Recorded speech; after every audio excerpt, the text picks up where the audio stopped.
ॐ सहना भवतु।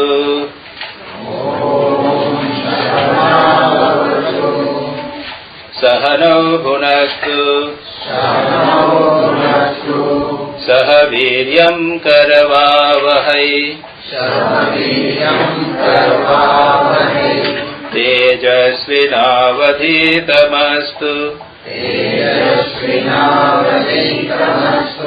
मा विद्विषावहै।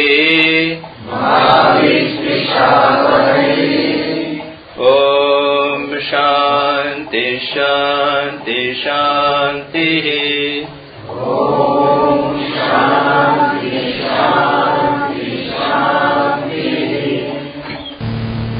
नचिकेता ने यमराज से प्रश्न किया था, मरने के बाद क्या होगा? और नचिकेता को यमराज ने कहा कि तुम इस प्रश्न को मत पूछो, समझना कठिन है। नचिकेता ने इंसिस्ट किया, नहीं, यही प्रश्न चाहता हूं और कुछ मैं इसके बदले नहीं चाहता।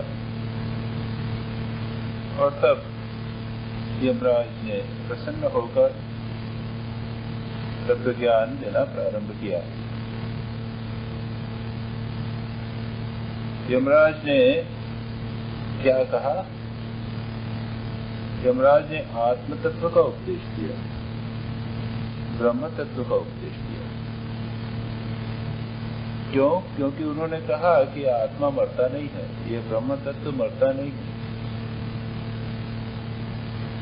यह सर्वव्यापी है, सर्वत्र विद्यमान है, एक है, इत्यादि इत्यादि कहा। उसको अगर तुम जान जाओगे तो तुमको पता चल जाएगा मरने के बाद कुछ नहीं होता, जो आत्मा है जैसा है वैसा कि वैसा ही रहता है। वह आत्म तत्व कठिन है समझना, उसको धारणा करना, क्योंकि हम सब बहिर्मुखी वृत्ति वाले हैं और उनको ठीक से समझ नहीं पाते। इसलिए यमराज उसको अनेक प्रकार से समझाते, विभिन्न प्रकार से समझाते। और इस वल्ली का, इस चैप्टर का प्रारंभ हुआ था बहुत सुंदर ढंग से। यमराज ने कहा था कि दो प्रकार के लोग होते हैं या दो प्रकार की वृत्ति होती है, एक बहिर्मुखी वृत्ति और एक अंतर्मुखी वृत्ति। तो उस प्रारंभ में उन्होंने यही कहा कि जो मन बहिर्मुखी होता है, परांचिक हानि, इंद्रियां बहिर्मुखी होती हैं और वे आत्मा को नहीं देख पाती, इसके लिए अंतर्मुखी होना परम आवश्यक है। उसके बाद में यमराज विभिन्न प्रकार से, अनेक विभिन्न उदाहरणों के माध्यम से, येन रूपम रसम गंधम स्पर्शान शब्दांत वैशुनान एतेनैव विजानाति किमत्र परिशिष्यते, विभिन्न प्रकार से कहते हैं कि शब्द स्पर्श रूप रस गंध, इनको जिनके माध्यम से जाना जाता है, जो जानता है वह आत्मा है, वह तूने जो पूछा वह है। उसके बाद कहा स्वप्न में, जागृत अवस्था में, येन अनुपश्यति, जिनके द्वारा देखा जाता है वह महान और विभु आत्मा है। उसको देखकर धीर पुरुष अथवा धीरो न शोचती, धीर पुरुष दुख नहीं करते। फिर कहा यह प्राणेन संभवती अदितिर देवतामयी, प्राण अर्थात हिरण्यगर्भ के रूप से, परब्रह्म के रूप से जो उत्पन्न होती है, अदिति कहा उसको, सबका भक्षण करने के वाले, यानी जो सर्वव्यापी प्राण है वही गुहाम प्रविष्ट, वही हृदय में विद्यमान है। इस प्रकार से विभिन्न प्रकार से जो अग्नि घर में रहती है, जो आकाश में रहती है, जो संसार में रहती है, जो हृदय में रहती है, वही वह है, इत्यादि कहकर बहुत प्रकार से क्या बताने का प्रयत्न किया जा रहा है? यह बताने का प्रयत्न किया जा रहा है कि जो आत्मा हमारे हृदय में है वही आत्मा सर्वात्मा है।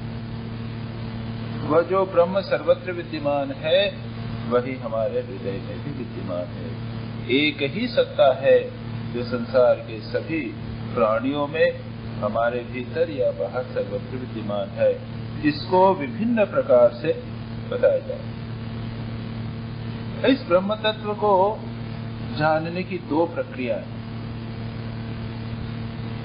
उपनिषदों के अनुसार दो प्रक्रियाएं। जैसे स्वामी विवेकानंद कहते हैं 4 योग हैं। यहाँ अभी तक हम जहां तक पहुंचे हैं उसमें एक पूरी प्रक्रिया का विस्तार से वर्णन किया गया, जिसको ज्ञान योग की प्रक्रिया कहते हैं। अवश्य इसके लिए अंतर्मुखी होना तो सभी प्रक्रियाओं के लिए आवश्यक है। अगर आप संसार के विषयों की तरफ भागते रहेंगे तो आप तत्व को, आत्म तत्व को नहीं जान सकते। अंतर्मुखी होना तो परमावश्यक है, लेकिन अंतर्मुखी होने पर भी दो प्रक्रिया है। एक प्रक्रिया है विचार की प्रक्रिया, जिसको हम कहते हैं रीजनिंग। इस रीजनिंग और इंटेलेक्ट में थोड़ा सा अंतर करना चाहिए, समझ लेना चाहिए। इंटेलेक्ट को कहते हैं हम, जैसे बुद्धि और विचार, जिसको थोड़ा सा अंतर कर लिया, विवेक विचार थोड़ा अंतर कर लिया। बुद्धि क्या है? इस संसार की जितनी वस्तुएं हैं उनको हम क्लासिफाई करते हैं। एनालिसिस और सिंथेसिस संसार की वस्तुओं का, इसको कहते हैं इंटेलेक्ट। यहाँ पर चेयर्स पड़ी हुई हैं, तो ये चेयर्स कुछ लाल रंग की है, कुछ ब्राउन रंग की है। इनको आपने एनालाइज किया, इतने इसकी है, इतने इसकी। उसके बाद में उसको और डिटेल में एनालिसिस में चले गए, क्लासिफिकेशन से चले गए, या फिर उसके बाद में सिंथेसाइज करके कहा कि ये इतनी चीजें हैं ऐसी। रीजनिंग जो है वह है कार्य से कारण की ओर जाना। यह कुर्सी कैसे बनी? स्टील से बनी। स्टील कहां से बना? लोहे से। लोहा उसको कैसे बना? कुछ मॉलिक्यूल से बने। मॉलिक्यूल से किससे बना? एटम से बने, कार्बन, हाइड्रोजन, ऑक्सीजन से। एटम किससे बना? You proceed.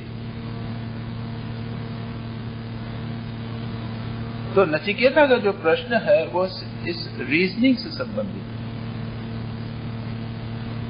और हम बड़ी भूल कर देते हैं कि अगर हम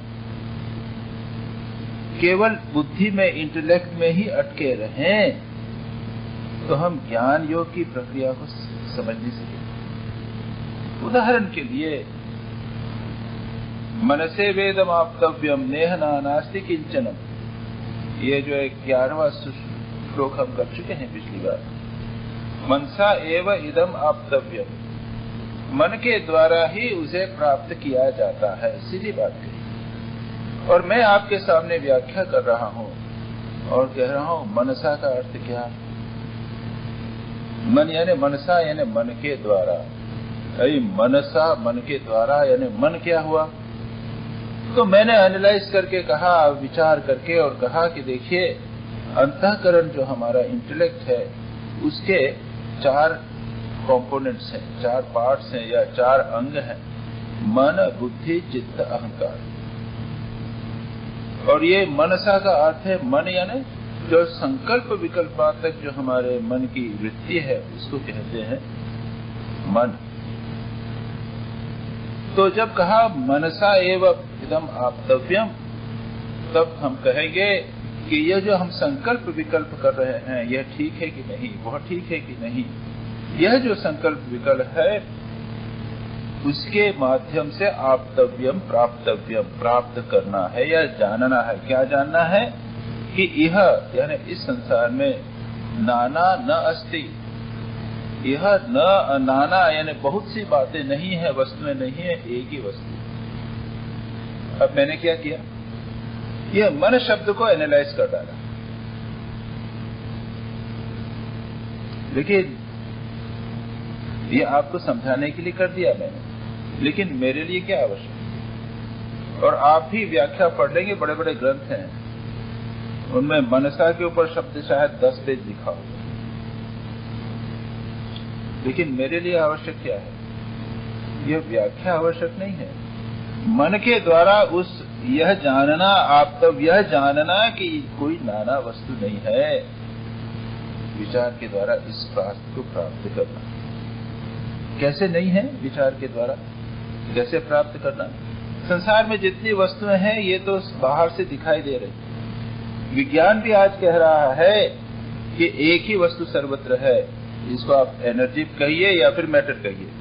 आजकल इसी पे आ गए ना, या तो अल्टीमेटली एनर्जी और मैटर है और कुछ नहीं है, उसके आगे वो नहीं जा पा रहे हैं। सबएटॉमिक पार्टिकल्स पे समस्या उत्पन्न हो गई है। वहां क्या कह रहे हैं कि एक ही वस्तु है, ये जो दूसरा रूप वगैरह दिखाई दे रहा है ये तो एनर्जी के कॉम्बिनेशन के कारण ही दिखाई दे रहा है। यह विचार से एक बार जब बात पहुंच जाए, इस विचार को हम अल्टीमेट कंक्लूजन पर जब ये पहुंच जाए, यहाँ पर यह कहा गया अल्टीमेट कंक्लूजन बताया गया, एक संसार में नाना कोई वस्तु नहीं है। अब इस अल्टीमेट कंक्लूजन, परम निर्णय जो लिया गया है, उसकी धारणा करना, उसको मन में बिठाना और उसके अनुसार कार्य करना, यह आवश्यक। मृत्युः स मृत्युम गच्छति य इह नाना इव पश्यति। जो नाना संसार में विविधता देखता है, भेद देखता है, वह मृत्यु से मृत्यु को प्राप्त करता है। इसका अर्थ हुआ कि ये भेदहीनता देखी जाए। ये देखेंगे कैसे? इसी की मैं कह रहा हूं, एक प्रक्रिया होती है विचार की। बार बार विचार करके ये कहना है कि ये जगत में जो विविधता दिख रही है, विविधता नहीं है, केवल एक ही सत्ता। विज्ञान ने बोल दिया, लेकिन हमें तो नहीं दिख रहा। पुनः विचार करना, कैसे नहीं है ये, क्यों हमें नहीं दिख रहा है? विज्ञान ने जो बोला है वो सत्य है कि मिथ्या है, हमें तो नहीं पता। विज्ञान कहता है इलेक्ट्रॉन माइक्रोस्कोप से हमने देखा है, विचार करके सत्य। अगर वो बार हमारे दिमाग में बार बार करके बैठ जाएगी, तब हम मृत्यु से मृत्यु को नहीं प्राप्त करेंगे। बार बार मृत्यु या जन्म मरण के चक्कर में नहीं पड़ेंगे। मैंने एक बार पुनः पहले भी कही थी इस बात को, अपने स्वरूप के संबंध में विचार करने की बात है, आत्मा के संबंध में, परमात्मा के संबंध में। और वहां पर बार बार विचार करके ऐसी स्थिति हो जानी है कि वह हम ठीक समझ जाएं, ऐसे समझ जाएं कि फिर हम निद्रा में भी विभिन्न प्रकार का व्यवहार न करें। श्री रामकृष्ण बार बार कहते थे इस चीज को, कुछ बात की और मास्टर महाशय जो श्री म है वो कहते थे हाँ मैं समझ गया इस बात। श्री रामकृष्ण कहते थे नहीं, उसकी धारणा करो। पूरी धारणा जो है यह वेदांत की भाषा में श्रवण, मनन और निधिध्यासन की स्टेज पर विचार करके जो हम बात कर रहे हैं ये मनन है। सुना क्यों ऐसा नाना तो क्यों नहीं है, यह हमने युक्ति से समझने का प्रयत्न किया, ये हुआ मनन। नाउ क्या वह बात फिर हमें मन में बैठ गई? अगर हम विचार के द्वारा उस बात मन को बैठा लेंगे तो वह जीवन में उतरना चाहिए। देखिए, जो मैंने कहा है कि दो प्रक्रिया होती है इस बात को मन में बिठाने की, एक तो है ध्यान की प्रक्रिया, दूसरी विचार की प्रक्रिया। विचार की प्रक्रिया भी अंततोगत्वा ध्यान में परिणित होती है। ध्यान यानी वही विचार मन पर कंटिन्यूअसली बना रहे। मतलब ये कहा कि संसार में जितनी वस्तुएं हैं सब ब्रह्म है। अब यह है तो उसको जीवन में कैसे उतारना? आप जा रहे हैं, आंखें खोलकर जा रहे हैं, सामने आपको कार दिखी तो इमीडिएटली मन पर विचार आना चाहिए कि ये ब्रह्म। आपको वृक्ष दिखा, इमीडिएटली एक विचार आना चाहिए, तत्काल एक विचार आना चाहिए कि ये ब्रह्म। जो नाना देखेगा वह मृत्यु से मृत्यु। आप भिन्नता देख रहे हैं, हम कंटिन्यूअसली भिन्नता देख रहे हैं विचार करते हुए। ये विचार दृढ़ नहीं हुआ, उसका अभ्यास करना पड़ेगा। इसको ब्रह्माभ्यास कहते हैं। वही बात करना, वही सोचना, उठते बैठते उसी को सोचना, तब यह बात स्थायी मन में बैठेगी। अन्यथा ये पढ़ लिया हमने, एक बार वेदांत पढ़ लिया, ठीक है, हम पढ़ा भी सकते हैं, लेकिन उसकी धारणा नहीं हो तो क्या लाभ? उसको व्यवहार उस प्रकार का करना है। ऐसा अगर करेंगे बार बार तो होता क्या है, जैसा श्री रामकृष्ण के जीवन में हुआ, महापुरुष महाराज के जीवन में हुआ, स्वामी विवेकानंद के जीवन में हुआ, वह होगा। स्वामी शिवानंद जी, वो अपने को शरीर समझते ही नहीं थे। शरीर में सांस फूल रहा है, बीमार हो रहे हैं, मरने की मरणांतक अवस्था हो रही है, प्राण निकल जाएंगे, ऐसा होगा। लेकिन दूसरे क्षण सोच रहे हैं कि प्राण निकल जाए, मेरा प्राण निकल जाए, उससे क्या होगा, मुझे कुछ नहीं होगा, मैं तो आत्मा। श्री रामकृष्ण को गले में कैंसर हुआ और वो कहते हैं कि उससे क्या, मैं तो इतने लोगों के मुंह से खा रहा हूं। वहां भेद नहीं है, नाना नहीं देख रहे, भिन्नता नहीं देख रहे, संसार के समस्त प्राणियों के साथ एकत्व की अनुभूति हो रही। ये कैसे होगी? जैसे मैंने कहा, दो प्रोसेस। एक है श्रवण, सुना, उस पर मनन यानी विचार किया, और उसके बाद निधिध्यासन यानी विचार करके एक निर्णय पर पहुंचे और उस पर मन को लगाया। अधिकांश लोगों में हमें तो श्रवण नहीं होता। श्रवण यानी सुनना और पढ़ना, जो भी हम अधिकांश संसार में नानात्व को ही सुनते रहते हैं, नानात्व के ही श्रवण करते रहते हैं। ये सब झमेला, संसार के झमेला, यहाँ झगड़ा हुआ, वहां हुआ, पेपर उठाकर देख लीजिए, अधिकांश समय उसमें हमारा उसमें चला जाए। श्रवण होवे, विचार होवे, कई उपन्यास ऐसे हैं, कहानियां ऐसी हैं। योग वशिष्ठ की कहानियां पढ़िए, बहुत बड़ा ग्रंथ है, 32,000 श्लोकों के ग्रंथ हैं, एक के बाद एक सुंदर कहानियां हैं। उसमें यही बताया है कि जगत है ही नहीं। अगर उसको बार बार पढ़ेंगे तो यह बात मन पर गहरी बैठ जाएगी। तब फिर हम जब कभी विचार आएगा तो उसी का आएगा कि ये सब मिथ्या है, ये स्वप्न है। बार बार बार बार उसी को पढ़ना पड़ता है। श्रवण बार बार कीजिए, उसके बाद मनन बार बार कीजिए। उस बात को, ये श्रवण मनन हमारे शास्त्रों में ये सत्संग के माध्यम से उस बात को बताया जाता है, और उसी को लेकर रहना, यह हुआ निधिध्यासन। निधिध्यासन मीन्स वो हमारे जीवन में पूरी तरह उतर जाए। तो एक प्रक्रिया यह हुई। दूसरी प्रक्रिया है स्टार्ट विद ध्यान इटसेल्फ। ये थोड़ा बहुत विचार हो गया, उसके बाद ध्यान से प्रारंभ किया जाए। मन को अपने आत्म स्वरूप पर या परमात्मा के स्वरूप पर लगाया जाए। देखिए, ये दोनों प्रोसेस, एक्चुअली एक तीसरी प्रोसेस भी है साधना की, ज्ञान योग की साधना की, उसको भी समझ लें। और होता क्या है कि हम तीनों, हमारी प्रवृत्ति ऐसी, कभी हम एक प्रोसेस चाहते हैं, कभी दूसरी चाहते हैं, और ये मन ऐसा है कि वो एक प्रोसेस को पकड़ कर रखना नहीं चाहता। It doesn't matter. जो तीसरी प्रक्रिया बता रहा हूं मैं, दूसरी प्रक्रिया की तो आज चर्चा है, इसलिए मैं उसको अंत में लूंगा, ध्यान की प्रक्रिया। जो तीसरी प्रक्रिया है वह है साक्षी भाव।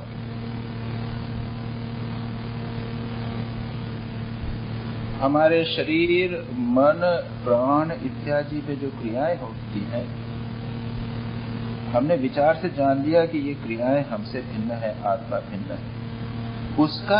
उसकी प्रैक्टिस की जा सकती है। हमारे शरीर में दर्द हुआ, हम साक्षी बन गए, दर्द हो रहा है लेकिन मैं इससे भिन्न हूं। मन में विचार उठ रहे हैं, अच्छे बुरे विचार, थोड़ी देर के लिए साक्षी बन गए। क्रोध आया, काम आया, लोभ आया, साक्षी बन गए। यह जो साक्षी है, जो साक्षी बन रहा है, वह भी मन है, याद रखिए, वह आत्मा नहीं है।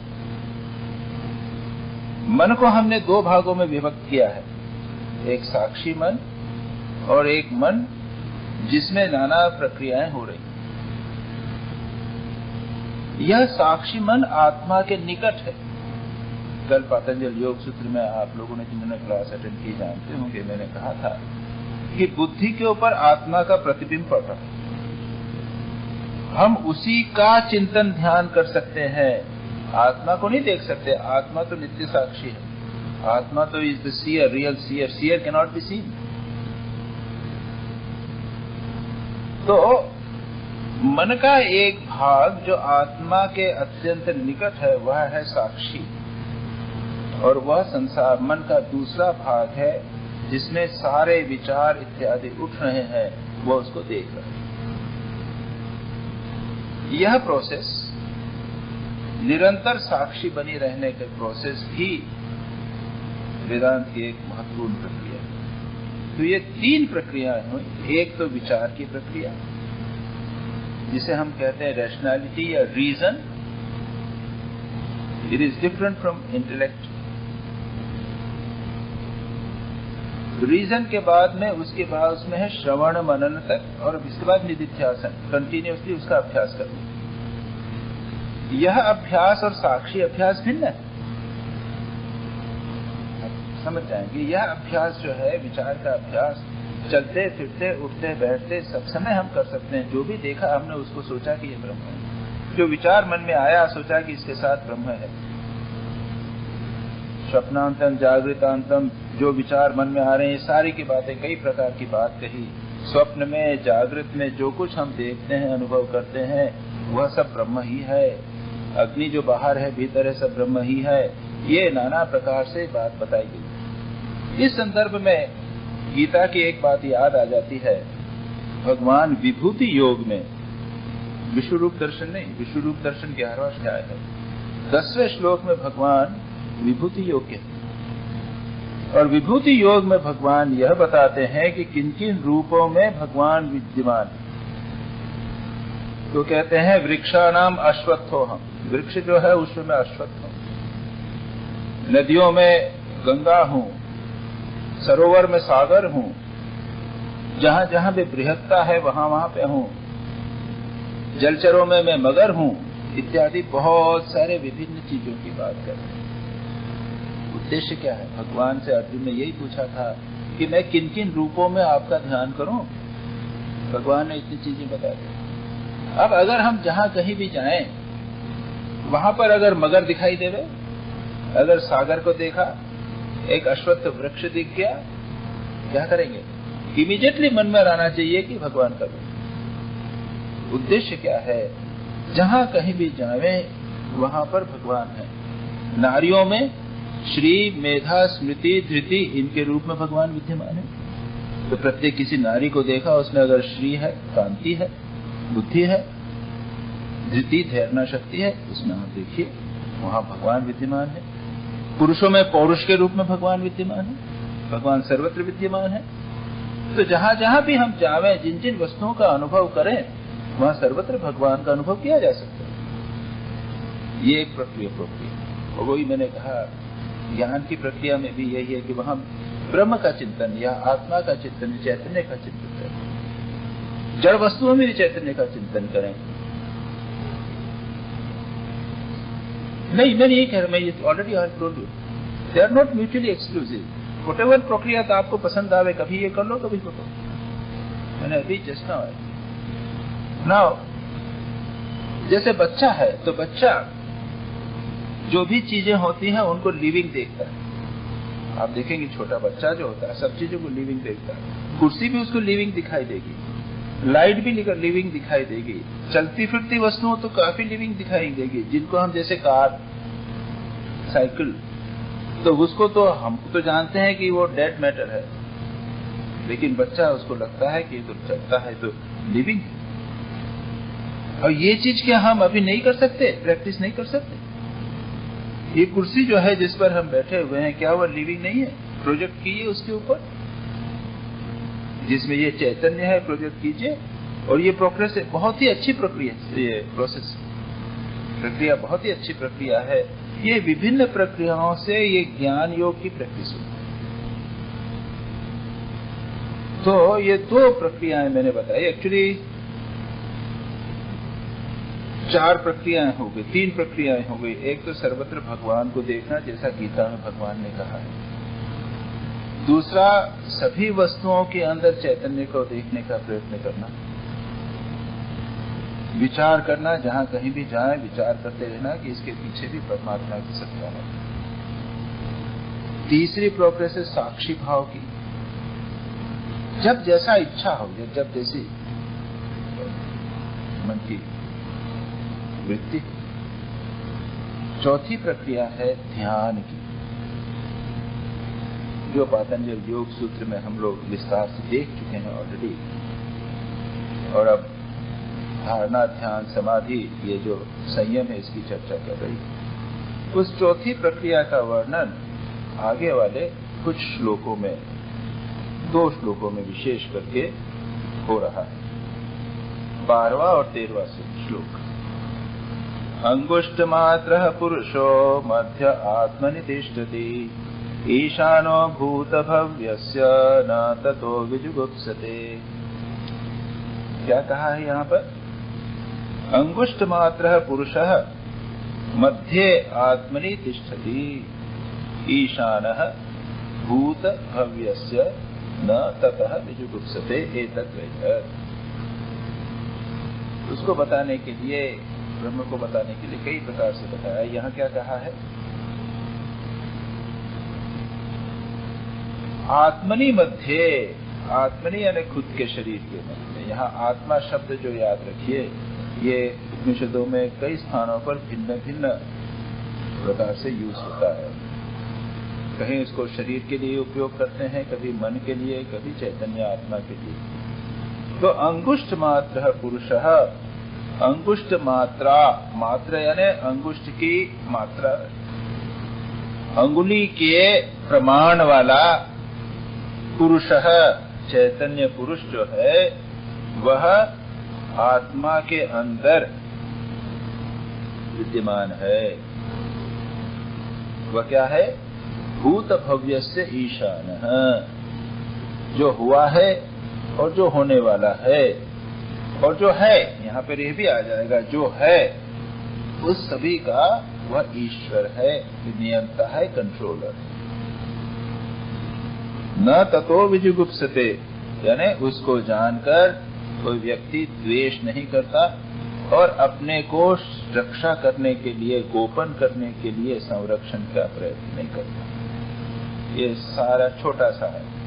अंगुष्ठ मात्र परिणाम पुरुष शरीर के मध्य में स्थित है, जो भूत और भविष्य और वर्तमान का शासक है। यह जानकर वह, यानी जो व्यक्ति इसे जानता है, वह उस आत्मज्ञान के कारण अपने शरीर की रक्षा करना नहीं चाहता। निश्चय ही यह वही ब्रह्म तत्व है नचिकेता, जिसके बारे में तूने पूछा है। अच्छा, भगवान शंकराचार्य भाष्यकार कहते हैं, अंगुष्ठ परिमाणम हृदय पुंडरीकम तच्छिद्रवर्ती अंतःकरण उपाधि ही। अंगुष्ठ मात्र, अंगुष्ठ परिणाम वाला, यह क्या है? अंगूठे के परिणाम। तो क्या कहते हैं कि भगवान क्या अंगूठे के रूप में यहाँ पे है, विद्यमान हो जाते हैं? अंगूठे के परिणाम वाला छोटा सा है यहाँ पे। अंगुष्ठ मात्रा कई जगह पे आएगा। अंगुष्ठ मात्रा पुरुषो सदा जनानाम हृदय सन्निविष्टः, कठोपनिषद में हो गया। त्वाम स्वाम शरीरात प्रवृत्तेत मुंजादिव ईशिका। हृदय में अंगुष्ठ के परिणाम वाला ब्रह्म या परमात्मा बैठा हुआ है। उसको शरीर से बिल्कुल सावधानी से ऐसे निकालो जैसे जो घास के भीतर का बिल्कुल कोमल जो पोर्शन होता है, उसको मुंजादिव ईशिका, मुंज उसके पास के जो दूसरे, उनसे सावधानी से निकालने तो टूट जाएगा। तो वहां पर कहा गया कि भगवान के अंगुष्ठ के रूप में है, अंगूठे वाले नहीं। भगवान तो सर्वव्यापी, हमारे आत्मा में, हमारे शरीर में, प्राण में, बुद्धि में, मन में, सब में विद्यमान। ये पंच कोश की बात कही गई है। ये अन्नमय कोश, उसके अंदर बोलते हैं प्राणमय कोश, उसके अंदर बोलते हैं मनोमय कोश, उसके अंदर बोलते हैं विज्ञानमय कोश, उसके अंदर में आनंदमय कोश। तो ये कोश की का कंस्ट्रक्शन किस तरह का होता है? तो देखिए, जो अन्नमय कोश तो ये है, अब प्राणमय कोश यानी क्या? The life force. तो लाइफ फोर्स तो मेरी उंगली में भी है ना। तो पूरे शरीर में ओतप्रोत रूप से अन्नमय प्राणमय कोश विद्यमान। मैंने एक बार किसी पता नहीं किस प्रसंग में एक दृष्टांत भी दिया था कि जैसे पानी है, पानी में आप रंग डाल दीजिए तो ये रंग तो पानी के प्रत्येक कण कण में चला जाएगा। अब इसमें आप थोड़ी सी शुगर डाल दीजिए, शक्कर डाल दीजिए, घुल जाएगी। तो शक्कर भी जो है पानी के रग रग में चली जाएगी। वो कलर और शक्कर और पानी एक हो जाएंगे। ठीक इसी प्रकार से हमारे शरीर के अंदर स्थूल शरीर, इसमें है प्राण, इसमें है मन। तो मन भी है यहाँ पर, याद रखिए इस पॉइंट पे मन भी, ऐसा नहीं कि मन यहाँ पर ही है, मन भी यहाँ पर ही। तो इस प्रकार से अंततोगत्वा इन सभी के भीतर आत्मा भी पांचवा या 5 कोशों के बाद में छठी आत्मा भी सर्वत्र भी। यहाँ पर नहीं है, केवल छोटी सी आत्मा यहाँ नहीं है। वैसे ये जो एक बड़ा अच्छा कंसेप्ट है कि हृदय के अंदर एक अंगुष्ठ के रूप में विद्यमान है, ये किसके लिए कहा गया? ये ध्यान के लिए। ये कल्पना कीजिए कि हमारा शरीर है, ये शरीर एक मंदिर, बड़ा सुंदर एक, याद रखिए जिसे शरीर को हम मंदिर को पवित्र रखते हैं। आप जाइए श्राइन को कितना पवित्र साफ रखा जाता है। मंदिर में जाइए एकदम साफ रखने की कोशिश करते हैं, पवित्र है। वहां पे अपवित्र कार्य, अपवित्र वस्तु नहीं लाते। ये शरीर भी हमारा एक मंदिर है। ये भगवान का सर्वश्रेष्ठ मंदिर। स्वामी विवेकानंद तो कहते हैं कि human body is the temple, is the Taj Mahal among temples. Taj Mahal मंदिर नहीं है। उन्होंने कहा कि जैसे बिल्डिंग्स में, स्ट्रक्चर्स में ताजमहल श्रेष्ठ है, उसी प्रकार मंदिरों में श्रेष्ठ है ये मानव शरीर। मानव, कहाँ आप पूजा कर रहे हो? मंदिरों में जाकर, अरे तुम्हारे सामने तो बहुत सुंदर मंदिर बना हुआ है। भगवान संसार के कितने प्राणियों के हजारों मंदिर, सबसे सुंदर मंदिर के बीच उसमें जो हृदय है वह है गर्भगृह, सेंक्चुरी, सेंक्टम सेंक्टोरम। और यहाँ पर क्या कहा? ईशाना भूत भव्यस्य। वह भविष्यत जो होने वाला है, जो हुआ है, जो नहीं, जो हुआ था, उन सब का वो क्रिएटर है, कंट्रोलर। ईशान क्या किया? इसको, उसको सर्वोच्च बता दिया, सर्वश्रेष्ठ बता दिया। संसार के समस्त प्राणियों के साथ वह जगत का नियंता हो गया। इस पर एक प्रश्न उठा था। मैंने इसके संदर्भ में एक संभवतः के प्रसंग में कहा था, जिसने लोगों ने, आपने सुना है पता नहीं, इसलिए मैं रिपीट करता हूं। हमारे सिएटल सेंटर, रामकृष्ण मिशन का यूएसए में जो सिएटल नामक जगह है, वहां पे एक सेंटर है। उस सेंटर से एक मैगजीन निकलती है, ग्लोबल वेदांत। और ग्लोबल वेदांत में कभी कभी बड़े मजेदार आर्टिकल्स आते हैं। एक आर्टिकल आया था, द रिवोल्ट ऑफ आसनस। आसन यानी क्या? जिसके ऊपर आप आसन लगा के ध्यान करने बैठते हैं ना, एक आसन। तो एक भक्त है, उन्होंने अपना नाम बदल दिया, अमेरिकन है, उनको नाम BAHUTPAGAL, BAHUTPAGAL ये अपने नाम कीजिए। आपको ये, आप पढ़िए इसको, क्या होगा ये? बहुत पागल। तो वी कैन अंडरस्टैंड, अमेरिकन तो नहीं समझ में आएंगे, बहुत पागल ये क्या बोला है, लेकिन वी विल अंडरस्टैंड, बहुत पागल। उन्होंने अपना नाम बड़ा एक नाम कर दिया, बहुत पागल। और वो बड़े मजेदार ढंग से उस चीज को, एक सटायरिक ढंग से, कुछ एक बड़े बड़ी ट्रुथ, वेदांतिक ट्रुथ को प्रेजेंट करते। उन्होंने ये लिखा, रिवोल्ट ऑफ आसना।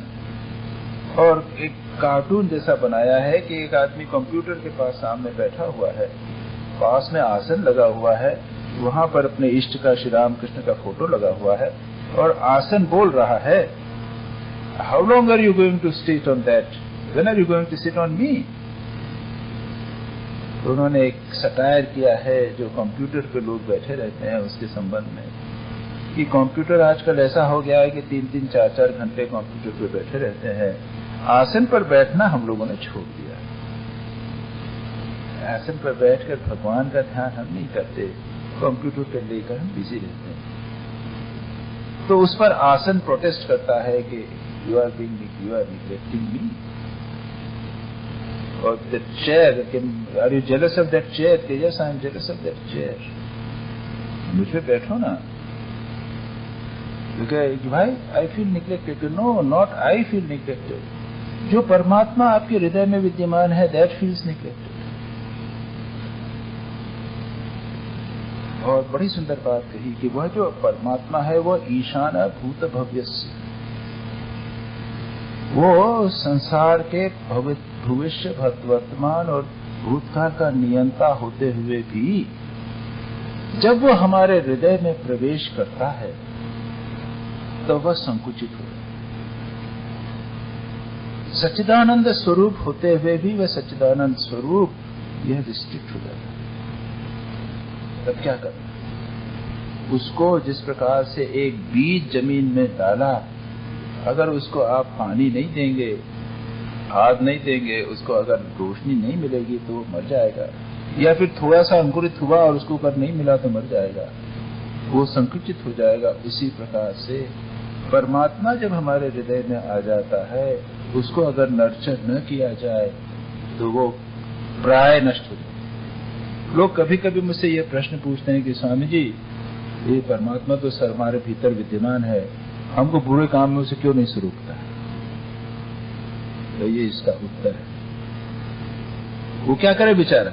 आप लोगों ने उसको दबा के रख दिया है, उसके ऊपर कूड़ा करकट डालते चले जाते, यानी बल्कि खाद देकर बड़ा करना, उसके बदले थोड़ी सी अग्नि जली है, उसको आपने कूड़ा करकट डाला। ज्योति तो है। तो आगे यहाँ पर अगले मंत्र में कहा गया है कि ज्योति का ध्यान कीजिए। अंगुष्ठ मात्र पुरुषो ज्योतिरिवावधूमकः ईशानो भूत भव्यस्य सेवा अद्य सौष्वः एतद्वे। यहाँ कहा गया है कि ये जो पुरुष है वह अंगुष्ठ मात्र वही है। वो क्या है? अधूमकः ज्योति इव। वह क्या है? धूम रहित ज्योति के समान है। तो प्योर ज्योति, याद रखिए, जहां अग्नि होगी वहां पर धुआं रहेगा, लेकिन ये ऐसी अग्नि है, ज्योति है कि जहां पर धुआं नहीं है, कोई कंबस्टन का, जलाने का कोई धुआं नहीं है, पूर्ण प्योर बिल्कुल पवित्र ज्योति। ईशानः भूत भव्य से जो कहा गया है, यही आज वो होगा, निश्चय ही यही वह तत्व है। यही आज यानी वर्तमान काल में है और यही कल भविष्य में भी रहेगा। वो इटर्नली विद्यमान। उसका ध्यान इस तरह करना चाहिए। हृदय में एक ज्योति का ध्यान करें, अंगुष्ठ मात्र छोटी सी ज्योति का ध्यान करें। स्वामी विवेकानंद राजयोग में वर्णन करते हैं, यहाँ हृदय की कल्पना कीजिए, हृदय कमल है, उस पर एक ज्योति विद्यमान है जो बिल्कुल प्रकाश पूर्ण है, धूम रहित, धुएं रहित, स्मोक रहित ज्योति है। उस पर ध्यान कीजिए। ये एक ध्यान की बड़ी सुंदर प्रक्रिया बताई गई है और उसके पीछे यह भाव रहेगा कि यह जो ज्योति है वह संसार की सर्वत्र विद्यमान जो ब्रह्म ज्योति है उसके साथ एक है। वही ईशानः भूत भव्यस्य है। आस्था वह कल भी है। और इस पर शंकराचार्य कमेंट्री करते कहते हैं कि यो योगियों को इस प्रकार हृदय में लक्षित होता है, ये योगी लोग उसको देखते हैं, वह भूत भविष्य का शास्ता यानी कंट्रोलर, नित्य कूटस्थ आज इस समय प्राणियों में है, वही कल भी रहेगा, अर्थात उसके समान और कोई पुरुष उत्पन्न नहीं होगा। वो कॉन्स्टेंटली नित्य है, अनचेंजिंग, सदा चेंज रहित विद्यमान होगा। इसके बाद में वो दूसरे विचार पर आ जाते हैं। यहाँ पर ये दूसरी प्रक्रिया बताई जिसकी मैंने विस्तार से चर्चा की थोड़ी सी, हृदय में ध्यान करना उस ज्योति का, एक अंगुष्ठ मात्र, एक छोटी सी ज्योति का ध्यान करना, यह एक प्रक्रिया है। चौथी प्रक्रिया हमने आज देखी। अब उसके बाद में अंतिम 2 श्लोकों में, जो हमने आज समाप्त कर देंगे, अंतिम 2 श्लोकों में भेद दर्शन अपवाद ब्रह्मणा आह। शंकराचार्य कहते हैं कि ब्रह्म में जो भेद दृष्टि की जाती है उसका अपवाद श्रुति फिर कहती है। बार बार कहा ना कि जो बाहर है वह यहीं पर है, ये कई बार देखा हमने। अनेक श्लोकों में यह कहा था कि जो बाहर है वो यही है, जो नाना नहीं है, सभी एक ही है। जो नानात्व देखता है, भेद देखता है, वो मृत्यु से मृत्यु को प्राप्त करता है इत्यादि। यहाँ पर 2 श्लोकों में, एक में कहा जो भेद दृष्टि है उसका दुष्परिणाम क्या होता है, और जो अभेद दृष्टि है उसका लाभ क्या होता है। ये जो भेद दृष्टि और अभेद दृष्टि क्या है, ये तो विचार की दृष्टि से हो गया कि हम स्वयं को दूसरे से भिन्न समझे। हम समझते हैं, देखते हैं, सभी को भिन्न समझे। ये तो विचार की दृष्टि से हुआ। लेकिन भावना की दृष्टि से, व्यवहार की दृष्टि से क्या होगा? भेद दृष्टि का अर्थ है मैं महत्व का हूं, मैं हूं, आपसे भिन्न हूं, मैं। सेल्फ सेंटर्डनेस, अपने आप को महत्व देना, ये भेद दृष्टि से स्वार्थपरता, सेल्फ सेंटर्डनेस आ जाती। मैं सबसे अलग हूं, मेरा दूसरे से लेना देना। इस भेद दृष्टि से क्या दुष्परिणाम होते हैं वह यहां बताया गया। और जो अभेद दृष्टि रखता है उसे क्या क्या लाभ होता है वह भी बताया जाएगा। यथोदकम दुर्गे वृष्टम पर्वतेषु विधावती एवं धर्मान पृथक पश्चन तानेव अनुविधावती। यथा उदकम, जिस प्रकार से जल, दुर्गे वृष्टम, दुर्ग यानी पर्वत, ऊंचे स्थान में गिरता है और पर्वतों पर भागता है। हमारे यहाँ पर्वत हैं, पानी जब पर्वत पे गिरेगा, दुर्ग यानी ऊंचे स्थान पर गिरेगा तो क्या होगा? पर्वतों पे चारों तरफ चला जाएगा, फैल जाएगा, कॉन्सेंट्रेट होकर एक स्थान पर नहीं आएगा। श्री रामकृष्ण बड़ी अच्छी बात कहते हैं, बहुत ही सुंदर बात कहते हैं। एग्जैक्टली ये बात कहते हैं कि पानी पहाड़ पे कहीं नहीं जमता, रुकता नहीं, नीचे वाली जमीन पे गिरता है। ये थोड़ा सा संदर्भ थोड़ा सा बदला है श्री रामकृष्ण ने। जो नीचे जमीन है वहां पर जाके तालाब बन जाएगा, पानी जम जाएगा। लेकिन पहाड़ के ऊपर जब पानी गिरता है तो वो नहीं रहता, सब फैल जाता है। श्री रामकृष्ण कहते हैं ये अहंकार, जो अहंकार होता है मैं, वो पहाड़। और अहंकारी व्यक्ति वहां पर अगर कुछ बात कही जाए, कुछ तत्व कहा जाए, कोई विचार अच्छा दिया जाए तो वहां नहीं टिकता। लेकिन जो हम्बल व्यक्ति है, विनम्र है, वह ज्ञान की बात को धारण कर सकता है। उसको वो तालाब के समान ज्ञान जो है वह उसके अंदर संचित होता है। श्री रामकृष्ण विनम्रता और अहंकार के बारे में बात कर रहे थे और यहाँ पर कम से कम कुछ बात तो यहाँ पर कही गई। क्या कहा? यथा उदकम, उदक पानी, दुर्ग उच्च वस्तु पर विषय पर गिरकर पर्वतों पर, नाना स्थानों पर, नाना दिशाओं में बहता है, उसी प्रकार धर्मान पृथक पश्चन तान एव अनुविधावती। जिस प्रकार, उसी प्रकार से अगर कोई व्यक्ति विभिन्न धर्मों को देखे, विभिन्न लोगों को देखे, हमसे किसी भिन्न वस्तुओं को देखे, डिफ्रेंसिएशन यदि जब तक करता रहेगा तो उन्हीं के पीछे भागेगा। तान एव अनुविभावती। इसके बाद क्या होगा? लाइक्स एंड डिसलाइक्स दो हो गए ना। बहुत सारी चीजें हैं, अच्छी चीज, बुरी चीज, लव एंड हेट, अटैचमेंट, और दूसरों से जाके टकराना। बर्ट्रांड रसेल कहते हैं कि हम बिलियर्ड बॉल्स की तरह एक दूसरे से जाके टकराते हैं। हमारे जीवन में कॉल आउट ऑफ संघर्ष, कॉन्फ्लिक्ट, इससे टकराया, उससे टकराया, इसके पीछे लगे, वो लगे, क्योंकि विविधता है, वैरायटी है। हम सबको अपना एक नहीं समझते, सबको नाना जो विषय देखना है केवल विचार की दृष्टि से नहीं, एक्चुअली अनुभव करना। हम परिवार के 4 व्यक्ति हैं तो एक दूसरे को एक समझते हैं, वहां पे कंफ्लिक्ट शायद नहीं होती, लेकिन उसके आगे वहां तो भिन्नता है। यहां यही कहा गया है कि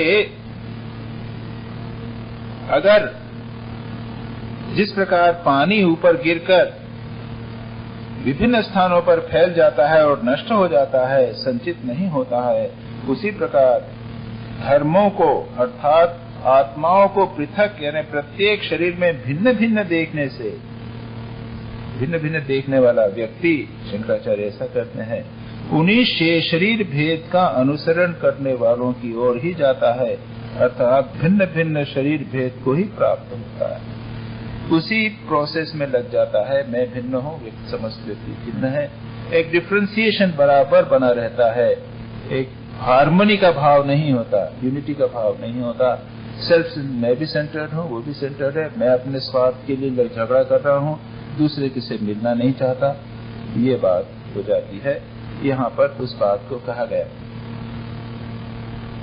अब कहते हैं उसके आगे, लेकिन जो विद्यावत है, जो विद्वान है, जिसकी उपाधिकृत भेद दृष्टि नष्ट हो गई है और जो एकमात्र विशुद्ध विज्ञान घन एक रस अद्वितीय आत्मा को देखने वाला है, उस विज्ञानी मुनि या मननशील का आत्मा कैसा होता है, यह जो सेल्फ सेंटर्ड नहीं है, जो सबको अपना समझता है, सबको एक समझता है, उसका व्यवहार भी वैसा होगा, उसका व्यवहार प्रेम का व्यवहार होगा, वो दूसरे को भिन्न नहीं समझेगा।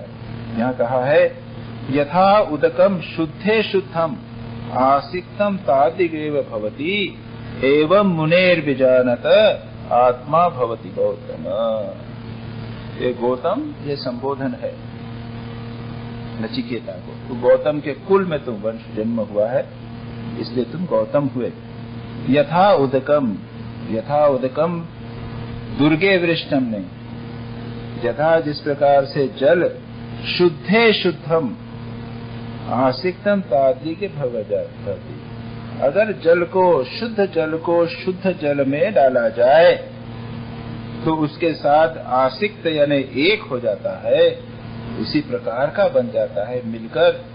उसी प्रकार से विजानत मुने है, जो विज्ञानी मुनि है, जिसने आत्म स्वरूप को जान लिया है, जानना उसने जीवन में उसको डाल लिया है, वह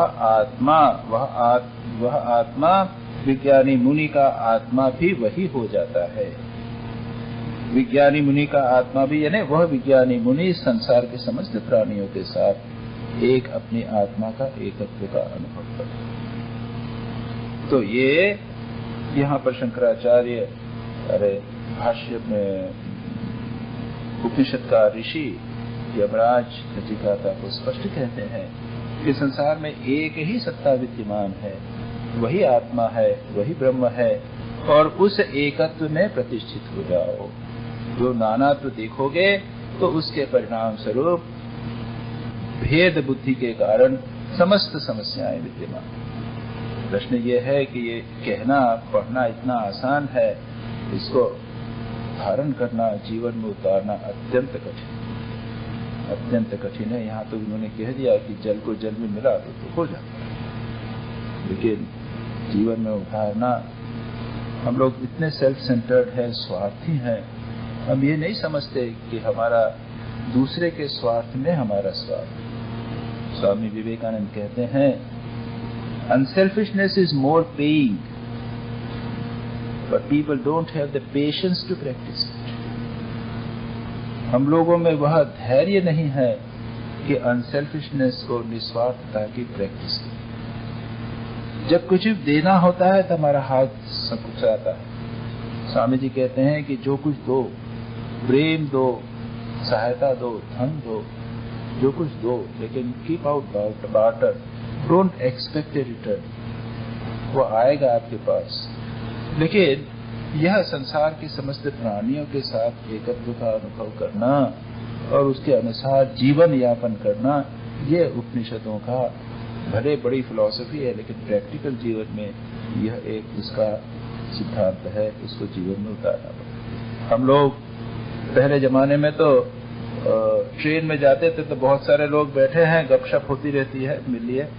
आजकल जाते हैं तो वो सेल्फ सेंटर होते हैं, अलग से चुपचाप बैठे रहते हैं, किसी से मिलना जुलना। तो धीरे धीरे ये एक नानात्व देखने का परिणाम हो गया है कि हम अपने आप को काटते चले जा रहे हैं, कट रहे हैं संसार के समस्त प्राणियों से। और उपनिषदों का संदेश जस्ट अपोजिट है, अपने आप को संसार के समस्त प्राणियों के साथ एकत्व का अनुभव करने का प्रयत्न करिए। ये बात उपनिषद का, ये हमने आज के पाठ में देखा, उपनिषद का संदेश यहीं पे है। अगली बल्ली प्रारंभ होने वाली है, वो मैं 10 मिनट है, लेकिन फिर भी मैं उसको अभी प्रारंभ करना नहीं चाहता। अगली बार से उसको हम, अगले रविवार से हम उसको प्रारंभ करेंगे। ओम सहना भवतु।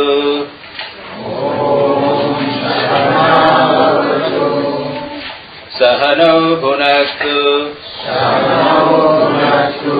सह वीर्यं करवावहै। तेजस्विनावधीतमस्तु।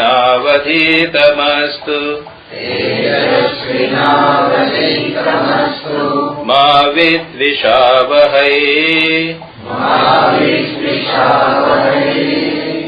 ओम शांति शांति शांति।